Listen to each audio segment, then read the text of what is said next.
Boa noite, hoje é dia 27 de maio. Vamos para o nosso devocional do dia, em que eu leio Manhã e Noite de Charles Spurgeon. Mas antes, vamos começar com a nossa oração. Jesus, Pai querido, que o Senhor esteja presente do começo ao fim deste devocional. Que o Senhor traga para essa live todos que precisam ouvir essas reflexões sobre sua palavra que se encontra em 2 Samuel 9, versículo 13 e 2 Samuel 9, versículo 8. Espírito Santo, se for necessário que o Senhor coloque em minha boca qualquer palavra para esse devocional, agradeço por estar conosco nesse dia. Amém, amém, amém. Vamos lá para o nosso devocional do dia, começando lendo a introdução da Bíblia Spurgeon para o livro de 2 Samuel.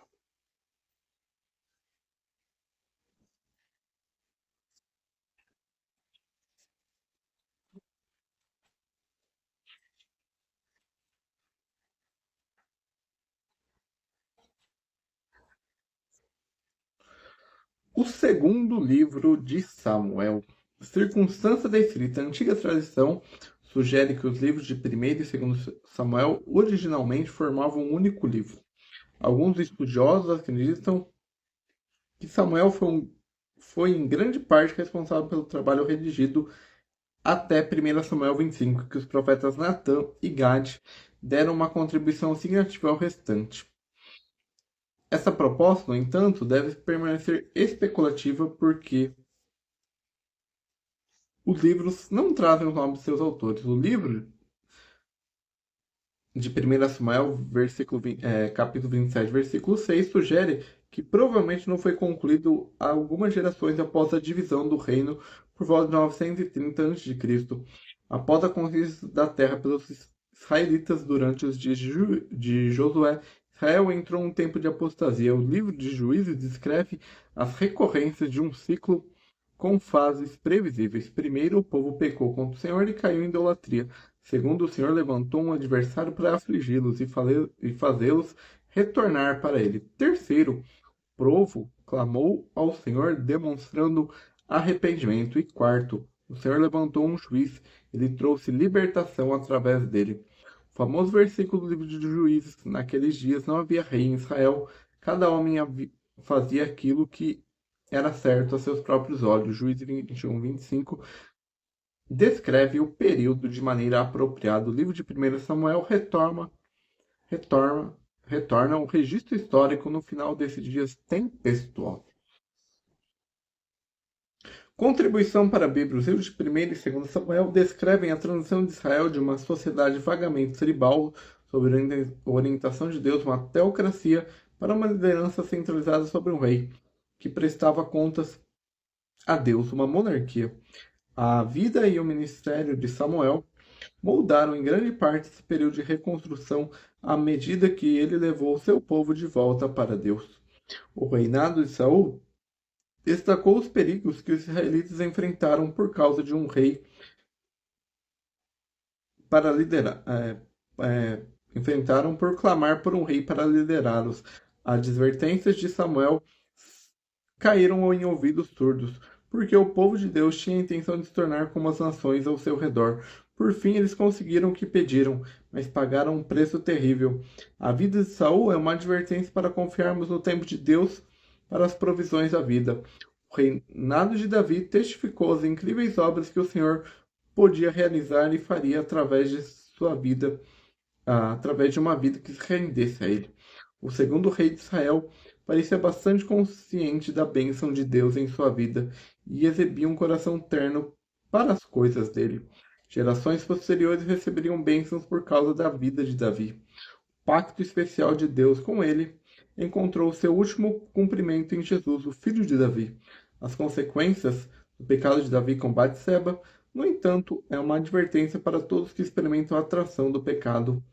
Deus responsabiliza seus filhos por suas ações e até mesmo pecados perdoados podem trazer consequências terríveis.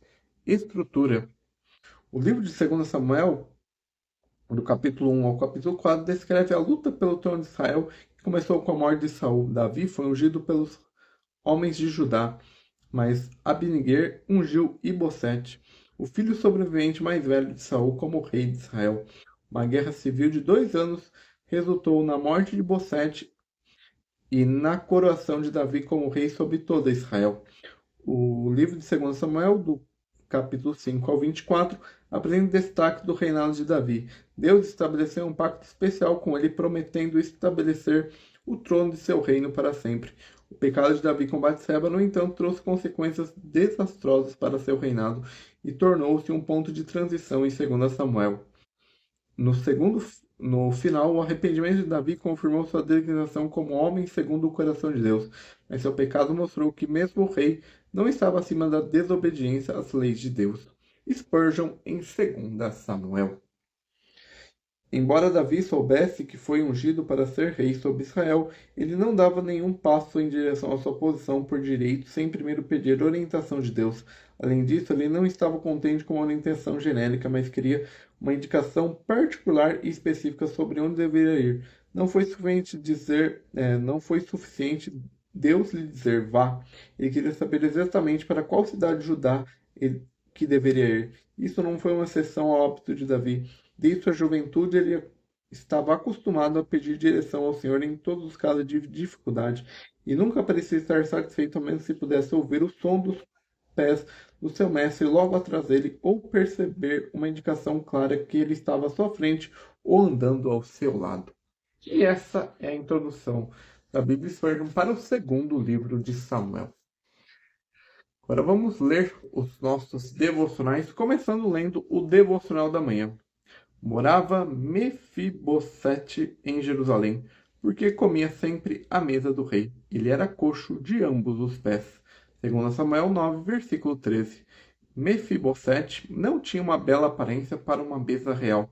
Ainda assim, ele tinha um lugar constante à mesa de Davi, porque o rei poderia ver em sua face os traços do amado amigo Jonatas. Como Mefibosete, podemos clamar ao Rei da Glória: quem é teu servo para teres olhos para um cão morto tal como eu? Mas ainda assim o Senhor nos favorece com uma relação familiar com ele, porque vê o nosso semblante e os traços de seu ternamente amado Jesus. O povo do Senhor é querido por causa de outro. Tal é o amor que o Pai tem por seu unigênito, que por causa dele eleva sua humildade eleva seus humildes irmãos à pobreza e do banimento para o companheirismo da corte, a categoria de nobreza e a provisão real. Sua deformidade não deverão lhe roubar seus privilégios. Imperfeição não é específico para a filiação. O desfeituoso é tão herdeiro quanto se ele pudesse correr para Assael. Nosso direito não maqueja, embora nossa força possa cambalear. A mesa de um rei é um lugar nobre para esconder pernas defeituosas, e no banquete do evangelho aprendemos a nos gloriar nas enfermidades, porque o poder de Cristo repousa sobre nós. Entretanto, graves imperfeições podem danificar o interior dos santos mais amados. Aqui está uma pessoa aprazível a Davi, mas por ser coxo de ambos os pés, não pode ir com o rei quando ele fugiu da cidade, e por isso foi difamado e maltratado por seu servo Ziba. Os santos cuja fé é fraca e cujo conhecimento é pequeno são grandes perdedores. Eles estão expostos a muitos inimigos e não podem seguir o rei para onde quer que ele vá. Essa doença frequentemente é decorrente de quedas, maus cuidados durante a infância espiritual. Normalmente convertidos caíram num abatimento do qual não se recuperam, e o pecado de outros casos faz ossos serem quebrados. Senhor, ajude o coxo a saltar como um cervo e satisfaz todo o teu povo com o pão da tua mesa. E esse é o nosso devocional da manhã. Agora vamos ler o nosso devocional da noite. Quem é teu servo para teres olhado para um cão morto tal como eu? 2 Samuel 9, versículo 8. Se Mefibosete foi assim constrangido pela bondade de Davi, o que seremos nós na presença de nosso gracioso Senhor? Quanto mais graça temos, menos devemos pensar em nós mesmos. pois a graça, como a luz, revela a nossa impureza. Santos eminentes mal sabem como o comparar a si mesmo, pois seu senso de desmerecimento é muito claro e apurado. Eu sou um galho seco, um pedaço de carcaça morta, ossos ressecados, sem capacidade de pisar numa palha, diz Samuel Rutherford, teólogo presbiteriano escocês. Em outro lugar escreve, exceto o iniciar insurreições, não quero nada do que tiveram Judas e Caim, referência ao fato de ser reconhecido como revolucionário, reformador e estar exilado. Os piores seres da natureza parecem a mente humilde estarem acima de si, porque nunca cometeram um pecado. O cão pode ser ganancioso, feroz ou imundo, mas ele não tem consciência a violar, nenhum Espírito Santo a resistir. Um cão pode ser um animal indigno, ainda assim, por uma pequena bondade, ele logo passa a amar seu mestre e é fiel até a morte. Mas não esquecemos a bondade do Senhor e não respondemos ao seu chamado. A expressão cão morto é mais expressiva de todas as expressões de desprezo, mas ele não é forte demais para expressar autorrepulsa de cristãos instruídos. Ele não fará falsa modéstia, querem, eles querem dizer o que dizem. Eles se pensarem nas balanças do santuário e descobrirem a vaidade de sua natureza. No melhor dos casos, eles não passarão de paz.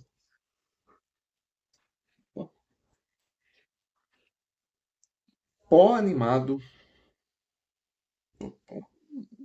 Peraí que eu me perdi. Cadê?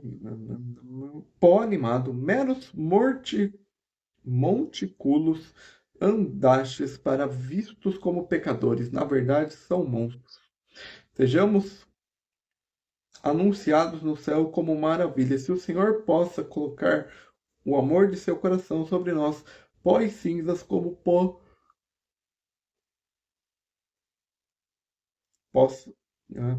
pó e cinzas como somos, devemos e iremos glorificar a suprema grandeza do seu poder. Não poderá seu coração encontrar descanso no céu. Ele precisa vir à tenda de Quedar para encontrar uma esposa e escolher uma noiva sobre qual o sol olhou. Ó céus e terras, entoem uma canção e deem toda a glória ao nosso Senhor Jesus. E esse é o nosso devocional do dia 27 de maio. Amanhã nós temos o devocional do dia aqui no período da manhã, por volta das 8h30, 9 horas, que amanhã é quinta-feira, é dia de GC. Então tenha um bom resto de, de quarta-feira, um bom resto de semana, que Deus te abençoe. Amém.